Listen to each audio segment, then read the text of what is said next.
Something different this evening then. It's Saturday evening, about 7:15, and the plan is to get on a bit further and find somewhere to camp for the night. I'm on the Quantock Hills. I wrecked the area probably 2 years ago. This is hopefully going to be my first wild camp in over 2 years. I've had the intention of doing it, but I've let those fears and doubts overrule my mind and just take control. But here I am, end of August, kind of running out of time this year. That's how it feels. The nights are drawing in a bit sooner, which can be a good thing for arriving late and leaving early. I love this area, the AONB. I'm not going to tell you where I'm going exactly, where I am right now even. I left my car in an area where you shouldn't be alone. That's quite an important thing, I think, when you're wild camping. There should be some camper vans using the area close by, so I've got that security going on, hopefully.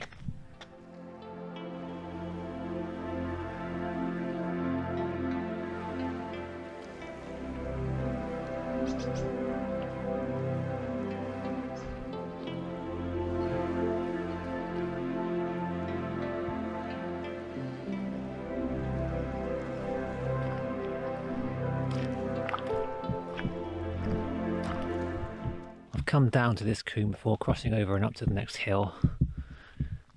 I've got a litre of water with me, which is probably more than I need for the next 12 hours. And if I need more water at any point, there are combes like this all around the hills. It just means having to physically get down here and back up again.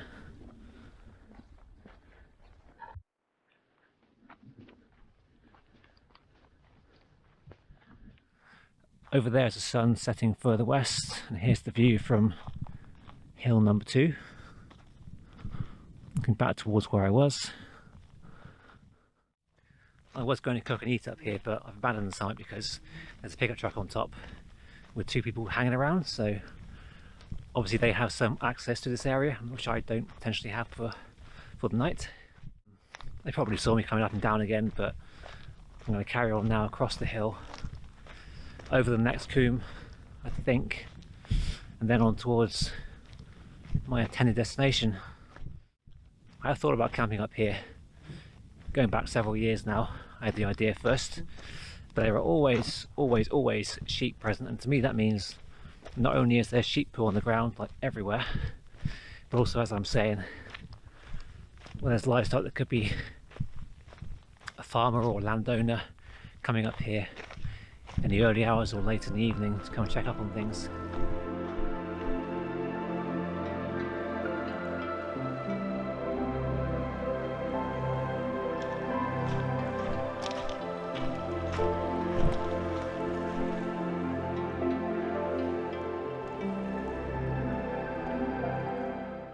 Behind me is coombe number 2. It's about 8:20, just gone. Daylight is fading now. I haven't got very far to go at all. It's eerily quiet up here. Approaching a usually busy in the daytime, frequently used junction of cross paths and bridleways. I mean, I've seen no other walkers or anything so far, just those 2 on that hill back there. But even just being up here at this time, slowly walking about, and it's so nice up here, and there's barely a breeze at all, to be honest. There's a view down that way towards the coast of Exmoor and West Somerset. I can make out the headland just beyond Minehead. In that direction somewhere it's going to be Dunkery Beacon, the highest point in all of Somerset. I was only there a few days ago camping with my car. A good 3-night break. And just look at all this heather. It's the right time of year for it coming into bloom.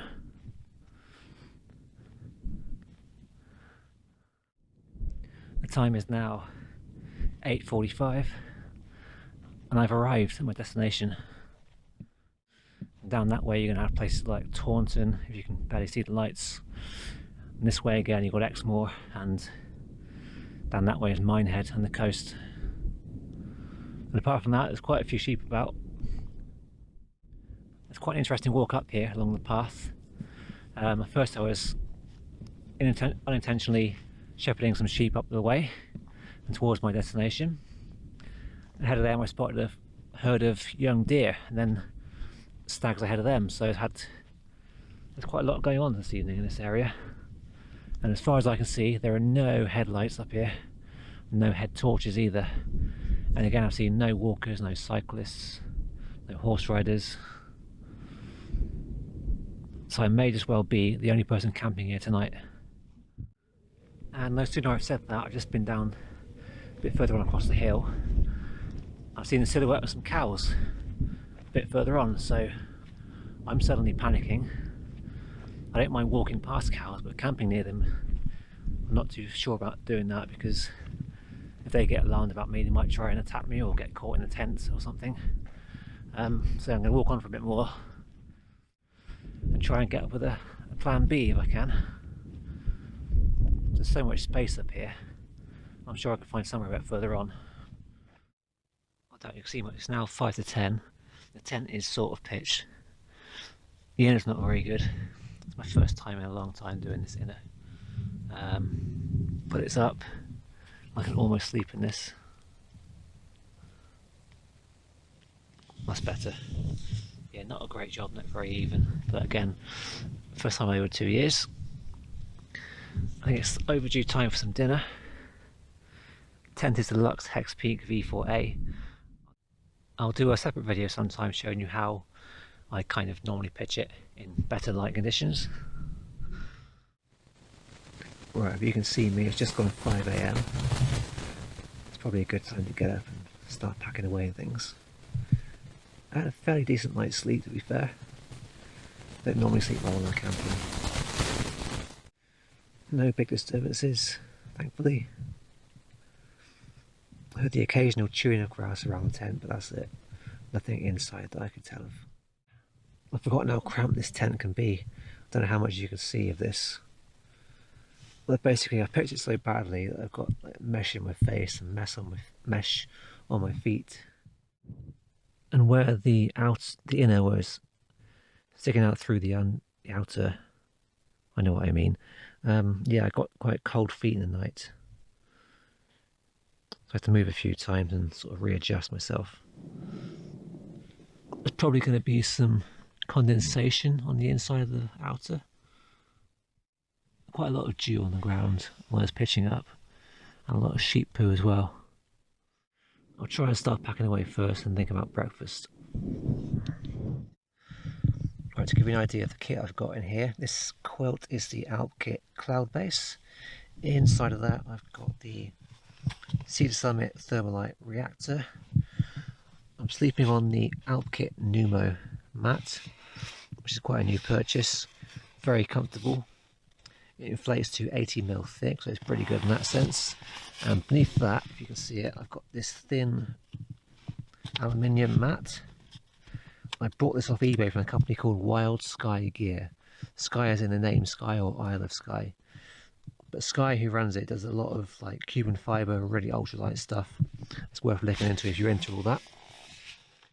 I've got myself 2 pillows, a bit of luxury. This is my Nature Hike pillow. It's a bit of a clone of the Cedar Summit one. Works fairly well. Although the valve on this one is here, on the Cedar Summit one it's in centre more. So as I found out recently, the Cedar Summit pillowcases don't fit it perfectly because the valve hole, as I say, is central. But I have put my spare clothing in here. So I got myself an extra thick headrest to sleep on, and yeah, that works out pretty well having those two together. It's nice and soft as well. And that's my pillow. I didn't bother changing my clothes last night, just went to bed as I am, or as I was walking in. I just thought, sod it.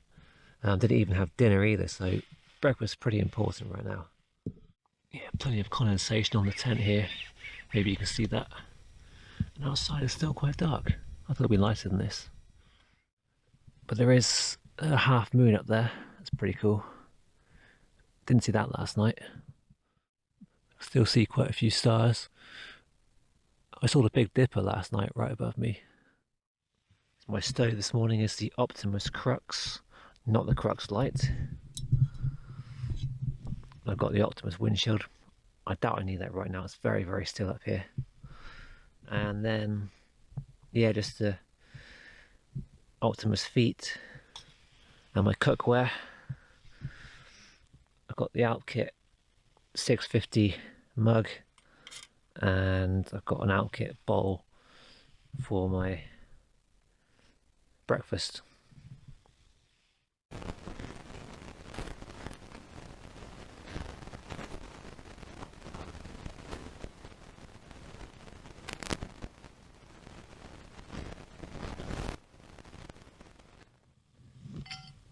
So my porridge today is made by a company called Tent Meals.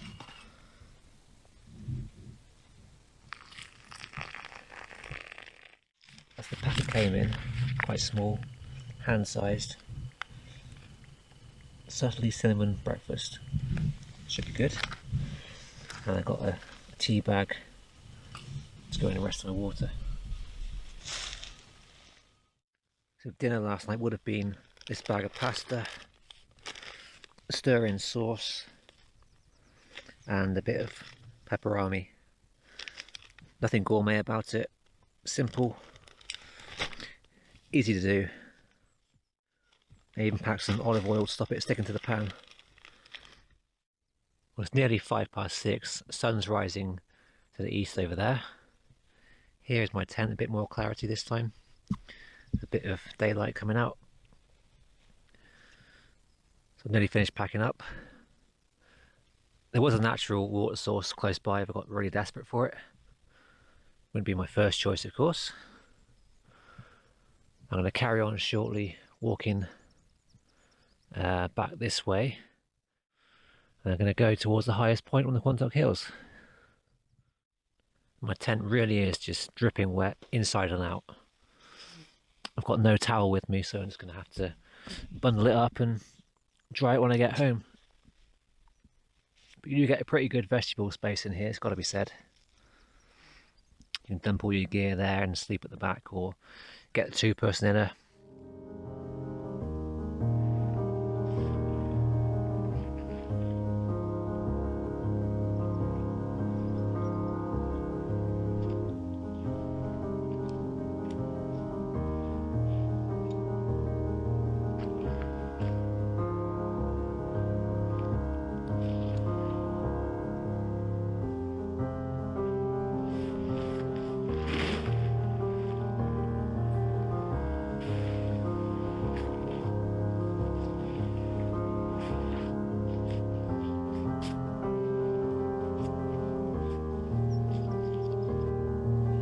Feels about 2 kilos heavier with all the water in it.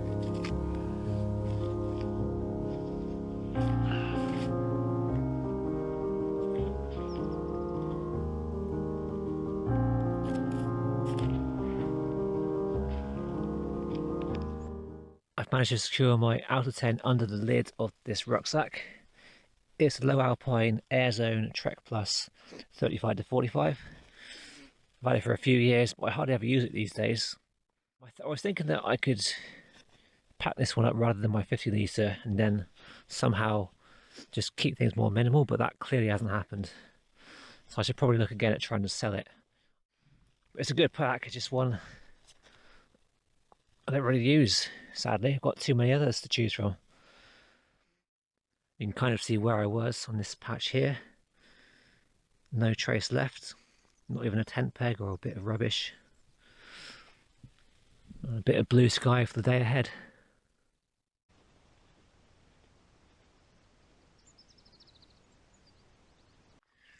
The irony now is that I'm retracing my steps from last night, where I turned away from my intended camp spot and tried to come and escape the cows. So I'm remaking up for that lost ground. And it was quite a long walk down here in the night, in the dark time, in the darkness. I'm heading towards Will's Neck from here. Will's Neck is the highest point on the Quantock Hills. The main reason I'm going there is that when I normally come here it's quite busy on a weekend, but it is a fair old trek from where I stayed tonight, or last night. And also with that in mind, I'm going further and further from my car. 2 more valleys to cross and 2 car parks that get quite frequently used. I hope you can just see, but right on the brow of that hill there's a herd or a family of deer up there. It's really cool to see deer in this area. They're quite hard to find in the daytime, as you might expect, but in the evenings and the early mornings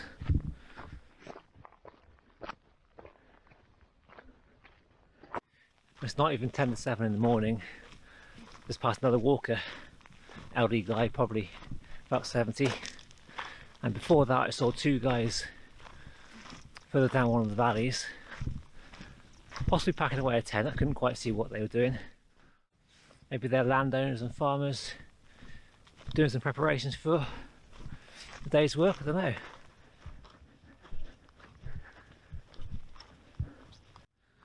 One more slight change of plan this morning. I'm not going to go all the way to Will's Neck, that's quite far over that direction. I've got no real need to go that far today. I'm coming to the trig point on Black Hill.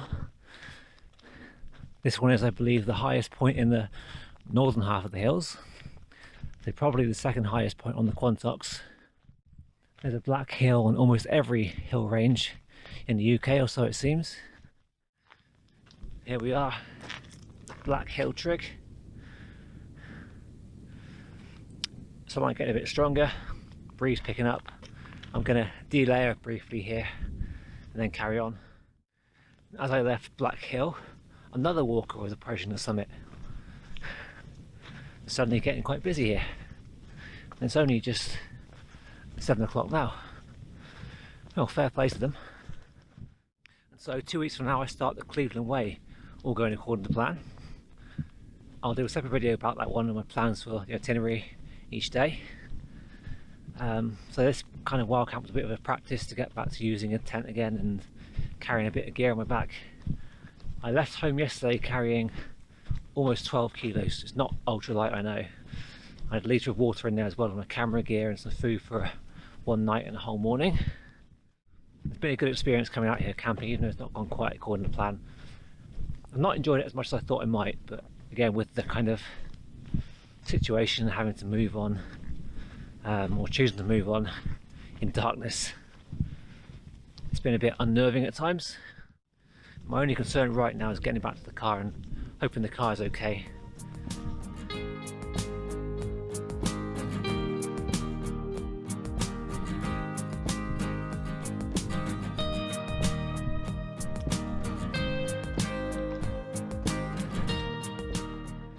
This will be my final hill from this trip.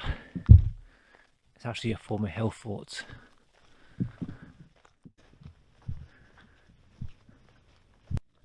And with views like this over the channel, you can see why it's a hill fort, or was. I reckon I'll have walked about 9 miles in total, which is probably more than many wild campers do.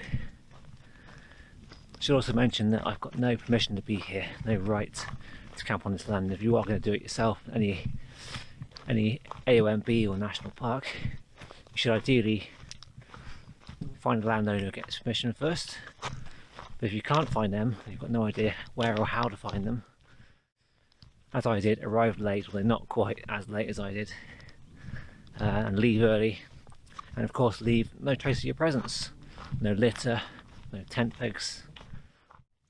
It's only 7:30 AM right now. I'm going to get back on the motorway in good time before the rush hour, get home to have the whole day off really, which is quite nice. And I hope you've enjoyed following this one. I'll try and do some more wild camping soon. As I say, I'm on the Cleveland Way in 2 weeks' time. I'm going to be doing at least one night's wild camp there because of necessity. I'll try and get out again before it gets too dark and too cold in the evenings. Thank you for watching. Any questions, just comment below. And I'll see you next time. Take care in the meantime.